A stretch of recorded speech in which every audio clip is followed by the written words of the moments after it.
This is Alan Dundes. This is Alan Dundes in his office at the University of California at Berkeley. Alan Dundes is probably the most influential folklorist from the United States, the most influential folklorist in the 20th century. And many would argue that when it comes to scholarship, Alan Dundes is possibly the most influential folklorist of all time. Of course, everyone has heard of the Brothers Grimm, but the Brothers Grimm were not scholars. The Brothers Grimm were very influential, but they didn't do scholarship like Alan Dundes did. And here you see him in his office. This is how I remember him because Alan Dundes was my professor, and it was under Alan Dundes that I got my first degree in folklore. And this is pretty much what his office looked like, and this is what he looked like. He was always buried under piles and piles of papers and books, and he was very much an armchair scholar. And an armchair scholar is someone who does not go out into the field, but who reads and who studies. And he did all of this before the internet, before Google. So everything that he knew about folklore, and he knew everything about folklore, he learned from reading and studying. And he is a true giant. And here's the Wikipedia page about Alan Dundes, and it gives you the year he was born, 1934, and the year he died, 2005. And please remember that he was a 20th century scholar. And it tells you that he graduated from Yale, and he went on to get his PhD in folklore from the University of Indiana.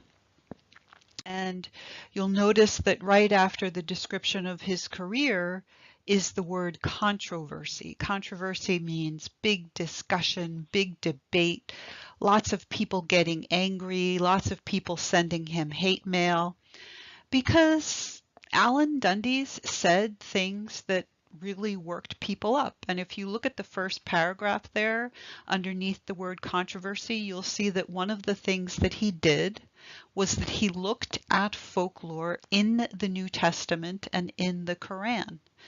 And in the Quran, there's a story called the Seven Sleepers of Ephesus. And that story existed before the Quran was written. So it's folklore. And there's material in the New Testament that Alan Dundes says comes from folklore. And many people saw that as blasphemous. So he did indeed get hate mail, including death threats. And I will speak a little bit later about some of his more controversial positions. And here's a salute that appears on the University of California at Berkeley page describing Alan Dundes and describing his accomplishments. He died when he was 70 years old. He died in the middle of teaching class, and it was a class that I took with him. Although he did not die while he was teaching me, he died after I got my degree there. Once again, he was 70, and he was a very enthusiastic teacher, and he was giving a lecture, and suddenly he collapsed, and that was it. And this little salute to him mentions that just after he got his PhD, he had published 29 scholarly articles. And that is remarkable, because to publish a scholarly article, you have to say something that's worth saying, that's new, that's important, that's innovative. And many scholars will publish maybe 1 or 2 articles after getting their PhDs. But this man managed to publish 29 just in a year. In 365 days, he managed to write 29 articles that got published. And he went on to publish 250 scholarly articles and to write 40 books. And he also edited many books. So Alan Dundes knew more about folklore than anyone else. And it wasn't just American folklore. He knew about folklore all over the world. And here again, This is from the University of California page saluting Alan Dundes, and it talked about how he worked in collaboration, and he wrote about just about every population, and they list some: Choctaw Indians, Cheyenne Indians, Seminole Indians, Africans, Jews, Muslims, Christians, Germans, Italians, Lithuanians, Poles, Turks, Chinese, Japanese. He wrote about folklore all over the world. At one point, one of his students sent him a check for $1 million and said, "Spend this however you want."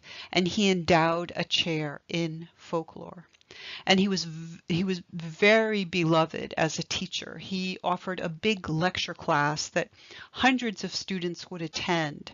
And you would sit in that class and hear the students laughing and cheering because he had an infinite amount of folklore at his fingertips that he would weave into his lectures. And his lectures were absolutely entertaining as well as informative. And here is the New York Times obituary for Alan Dundes. It describes him as internationally renowned. That's true. That he died while teaching. That's true. That he was 70 years old. That he shaped modern folklore scholarship. So how we think about folklore is because of Alan Dundes. And in the middle of the page there, in the central paragraph, you see him saying, "As a psychoanalytic folklorist, my professional goals are to make sense of nonsense, to find a rationale for the irrational, and seek to make the unconscious conscious." And that's exactly what folklorists strive to do. To make sense of nonsense, to find a rationale for the irrational, and seek to make the unconscious conscious. And it mentions some of his books, and it says that he wrote about superstitions, fairy tales, riddles, proverbs, popular culture, chain letters, light bulb jokes, bathroom graffiti. He wrote entire articles and books about latrinalia, which is the kind of graffiti that people write on bathroom walls. And he said that folklore offers you insights into the human mind. As the central paragraph there says, Dr. Dundes observed that folklore is a window into the social and psychological landscape. Folklore furnishes a socially sanctioned outlet for cultural pressure points and individual anxieties. In other words, things that you would never say publicly, that you would never admit to, that you would never participate in, you can do through folklore. If you have certain feelings about people of certain ethnic groups, you can tell jokes about those people from those ethnic groups and not admit to your own prejudices. That's just one example of how folklore allows people to do things that become socially acceptable, that if they did them in any other way, they would be socially unacceptable. And it says here that few aspects of culture escaped his scrutiny. He studied everything. And here he says, folklore is not a matter of running down little wart cures. What he means by that is that many scholars would collect. Like if you're interested in spells, like love spells, one of the things that people have invented throughout time are spells to make someone fall in love with you. And so a scholar might go out and say, what can you do? What magic can you work to make someone fall in love with you? And they'll collect 1 spell, 2 spells, 3 spells, 100 spells. Dundes said that collection is not enough. You have to explain what's going on in those spells. And it mentions again the student who gave him the check for $1 million that he used to establish a chair in folklore at the University of California at Berkeley. So that means that there will always be someone teaching folklore at the University of California at Berkeley, and that person will be paid from that $1 million check. And he says in the middle paragraph there, it says, Dundes was sometimes criticized for taking the psychoanalytic approach.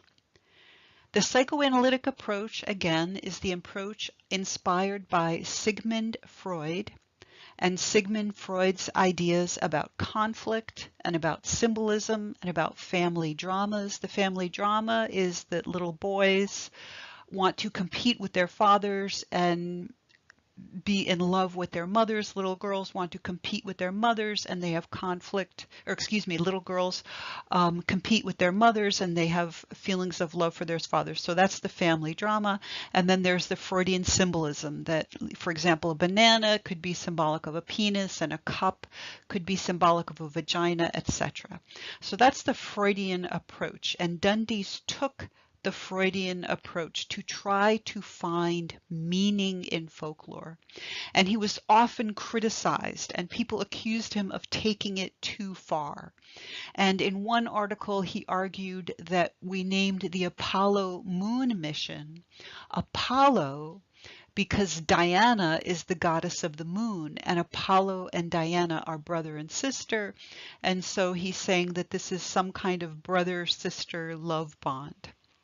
And people didn't like that interpretation.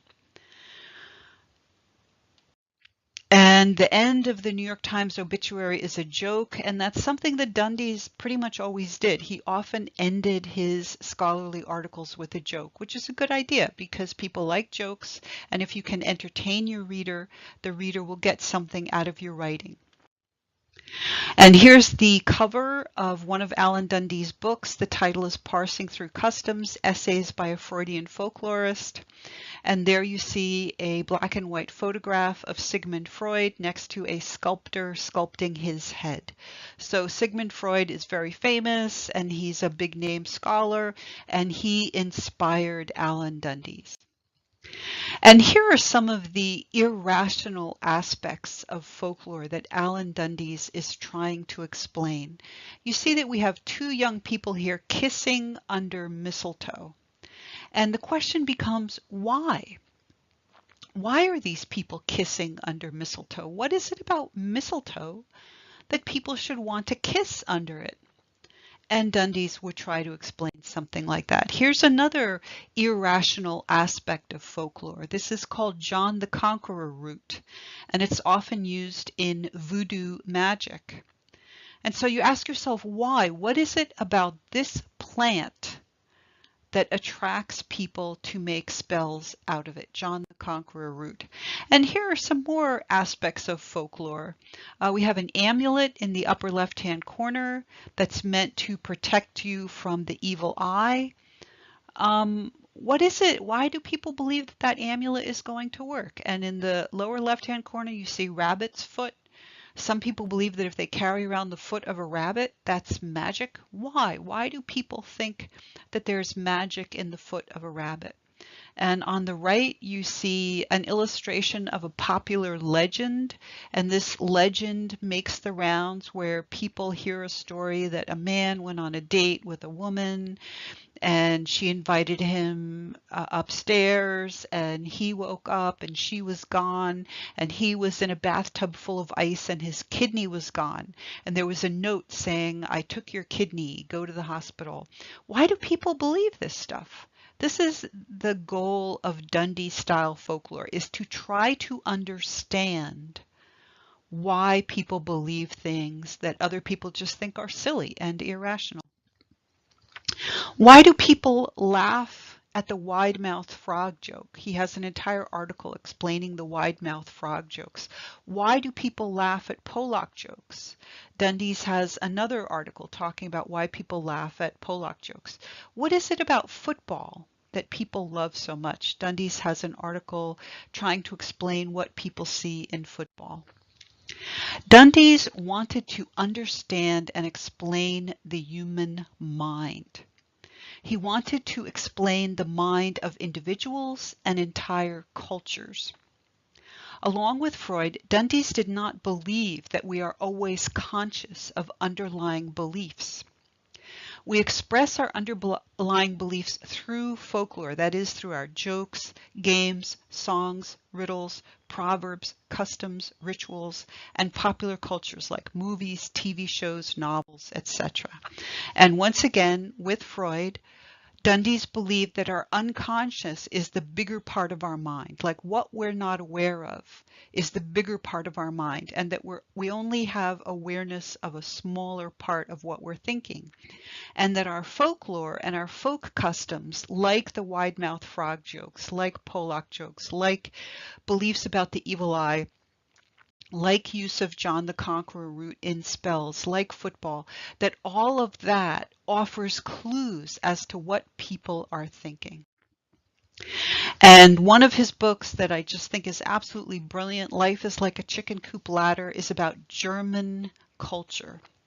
And Dundes finds example after example from German culture of what he describes as anal fixation. And anal fixation is an idea that he got from Freud, that some people are not potty trained well. Their parents do a bad job of teaching them how to use the toilet, and so they become obsessed with their intestinal functioning, and that this kind of person has a certain kind of personality. And Dundes argues that German culture has this anal fixated personality because of the way the children are potty trained in Germany, and that you can see expressions of anal fixation throughout German folklore. And by far, Dundee's most controversial article was Into the End Zone for a Touchdown, a psychoanalytic consideration of American folklore. And in this article, Dundes argues that football is homoerotic. That is, that there are aspects of football that express men's anxiety about sexual contact with other men. And this was hugely controversial, and he did get death threats because of this article. Another idea of Alan Dundes is this concept of unlimited good. Dundes believed that unlimited good is in the American unconscious, that Americans unconsciously believe, or subconsciously believe, that that the good of this world is unlimited. That if you work hard, you can be as wealthy as anyone. Americans believe, without realizing that they believe this, that the good of this world is unlimited. And how does Dundes prove this point? Through folk speech. Americans say things like, there's plenty more where that came from. The sky's the limit. Any man can be president. A chicken in every pot. Where there's a will, there's a way. Records are made to be broken. So the main point here is that Americans believe, without really being aware that they believe this, that there's an unlimited amount of good in the world. And that you can go out there and through your own effort, you can get as much good stuff as you like. And why do Americans believe this? Well, Dundes would argue, that Americans believe this because America is a very rich country and Americans are surrounded by wealth. And so being that Americans are surrounded by wealth, Americans conclude that the world is just a place with a lot of good stuff. And Americans don't think that you're destined to live in poverty. And here, just one measure of the amount of wealth that we have in our country. We have among the biggest percentage of really wealthy people.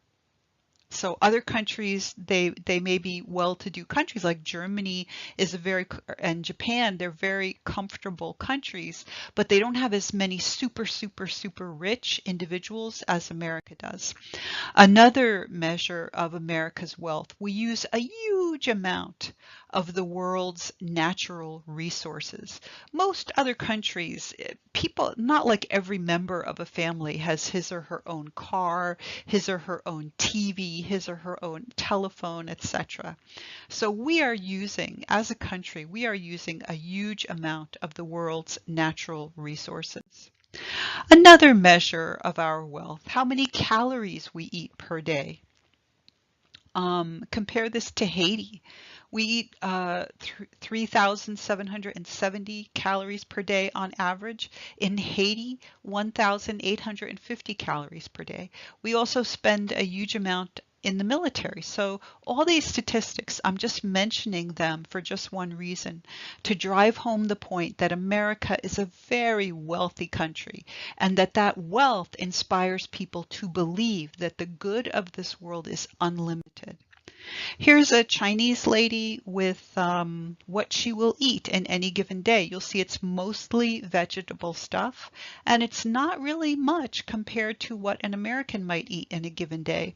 And you can see the website at the bottom of the screen, www.whatieat.org, and you can see at that website what people around the world eat in any given day. And here's what this American guy eats in any given day. He's also smoking his Marlboros. So he's eating a lot more than that lady in China. So the bottom line is that America is a wealthy country, and that because we have this wealth, we believe in unlimited good. Now I'm going to contrast this with an American anthropologist named George Foster, who also lived in the 20th century, just like Alan Dundes. And George Foster wrote about something called limited good. Americans believe in unlimited good, and George Foster said that poor people and peasants believe in limited good, that there is a limit to how much good there is in the world. And here's the Wikipedia page on George Foster. He's an American anthropologist. He lived in the 20th century. And it also tells us that his career was at the University of California, Berkeley. And you don't have to remember that, but please do remember he's an American anthropologist from the 20th century. George Foster did his field work because he was not an armchair scholar like Alan Dundes. He was, like Bronisław Malinowski, a participant observer who went to live in another country, who learned the language of another country, who practiced the customs of another country. And so he's a participant observer, and he's not an armchair scholar. And George Foster went to this place, Tzintzuntzan, Mexico. And this is a recent photo of Tzintzuntzan. George Foster went there years ago. So imagine this place only back in the past and poorer. Now, George Foster argued that the poor Mexican peasants who lived in Tzintzuntzan, Mexico, had a worldview called limited good. Like our worldviews, this worldview was not conscious. It was just part of their psychological baggage. It was something in the back of their minds at all times. And so how they saw the world, if you can use this metaphor, they saw this world as a pie. And the pie has only 6 slices. That's it. And if somebody else takes a slice from that pie, then the world only has 5 slices. So everything that's good in this world is limited. And once somebody takes some of it away, it's gone. It's gone forever. We're never going to replace it. So once somebody has something good, that means you can't have it because somebody else got it. That's the limited good worldview. Hey, a piece of pie is gone. So that pie is gone forever. You're never going to be able to replace it. Oh my God, there's only one piece of pie left. What am I going to do? If I don't grab that piece of pie, I'm out of luck. There's no more pieces of pie. That is the limited good worldview. So this poor man on the left here, he's got one piece of pie, and this other guy on the right, he's got all these other pieces of pie. And so in the limited good worldview, the man on the left does not think, oh, I can go out and work hard and eventually I'll get my own piece of pie. No, he's thinking that the good in this world is limited, and that man there has all the good stuff. And if I don't grab it from him, then I'm screwed. That's the limited good worldview. And here we have another illustration. This lady's piggy bank is smaller and the man's piggy bank is bigger. And so she's thinking, I have to take some of his piggy bank or I'm screwed. And here's a Russian joke. Remember, Russia was a communist country after the communist revolution in the early 20th century, up until the fall of communism. So no capitalism in Russia. People could not go out and do their own business and make their own money and keep their own profits. Everybody was supposed to share and everything was supposed to be equal. So there was a Russian peasant who had only one cow, and his neighbor had two cows. And the peasant was really angry. In the Soviet Union, everyone was supposed to be equal. And he complained, Commissar, my neighbor has two cows and I have only one. And the commissar said, don't worry, comrade. We will take one cow from your neighbor and give it to you. And the peasant said, no, no, you don't understand. I want you to kill one of my neighbor's cows. That's a limited good worldview. It's envious. It's resentful.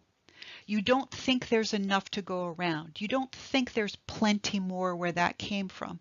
You see someone else who has more than you, and you think that because that person has more than you, that you are suffering. If that guy has two cows, that extra cow is making you suffer. Because life is like a pie with only 6 slices, and he's got those slices, and you have to get those slices from him. And here's a real life limited goods situation. This is a photograph from Central Africa where I was a teacher. And you can see that these people do not have many possessions. And you can see a picture of me in the lower right-hand corner. And there was a man in the village where I lived, and I got this picture from the web. This is not the man, who worked very hard.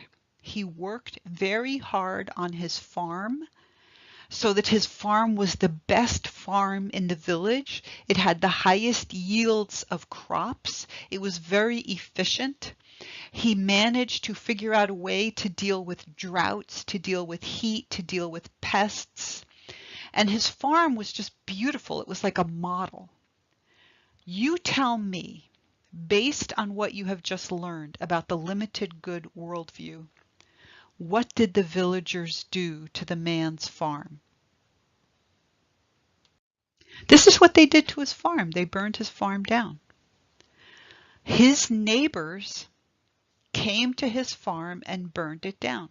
Why did they do that? Because they saw his farm and its success as taking something away from them. Because the world is only 6 pieces of pie.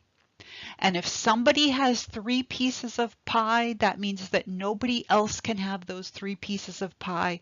So you've got to go in there and you've got to destroy those pieces of pie. This is envy.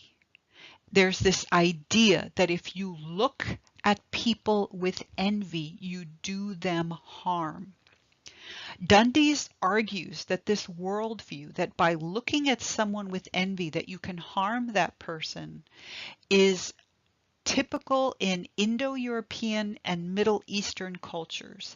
He says this idea of the evil eye does not exist in South America, North America, among the Native Americans, like Indians, before the Europeans arrived, and that it did not exist in Africa before Europeans penetrated Africa, that it is a European worldview, an Indian worldview, and a Middle Eastern worldview. And interestingly enough, it occurs in the Quran.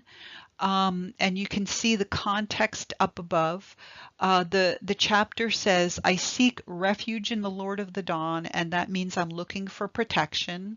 I'm looking for protection caused by people envying me for what I have. And that is the concept of the evil eye, that if someone has a limited good worldview and they look at you with envy, that they are harming you. And Dundes argues that we think of life as liquid. We associate life with blood, with breast milk, with semen, with liquids that exist inside the body. And Dundes argues that the evil eye concept is that someone is looking at you with envy, and merely by looking at you, they are sucking liquid out of your body. And so the cure is, for the evil eye, is to replace that liquid. And here's an Italian pin, beware malocchio. Malocchio means evil eye in Italian. And some Italians who believe in this custom wear peppers or apotropaic amulets. Apotropaic means repels evil. So people who believe in the evil eye will wear these apotropaic amulets in the shape of a red pepper. Dundes would argue that the red pepper is a phallic symbol, that it's a symbol of a penis. And you may ask, well, what has the penis got to do with the eye? And in Dundes' article, Dundes said that penises produce liquid that is associated with life, because semen is, of course, associated with reproduction. And the penis has a hole at the end, and Dundes says that that hole at the end is associated with eyes. And he tells a joke about how there are two fleas in a vagina, and one flea says to the other flea, there's a one-eyed man who comes in here at night and spits on us. And the joke is meant to be a joke about the penis, and the one-eyed man is the way that the joke refers to the penis. So that relationship between the eye and the penis is found in folklore. So here's a page from the article, and this is how Dundes writes a scholarly article. The first thing he does is he reviews previous scholarship.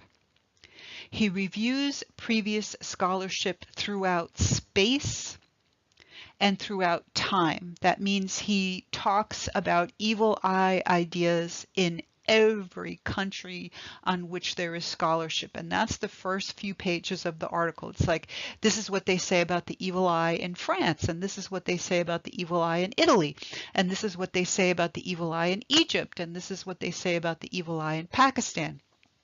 Page after page after page after page. And then he talks about evil eye beliefs throughout time. This is what they said about the evil eye in the 15th century, in the 16th century, in the 17th century. He reads a lot. And anybody writing a scholarly paper, including students in universities, including students in my classes, can benefit from following this pattern. The first initial part of your paper is your review of previous scholarship. You talk about what other scholars have said about this topic. And he also always refers to scholarship in several different languages, not just English. He mentions what other scholars discovered and what they failed to discover. And then he says, this is what all the scholars in the past have said, but now I'm going to say this new thing.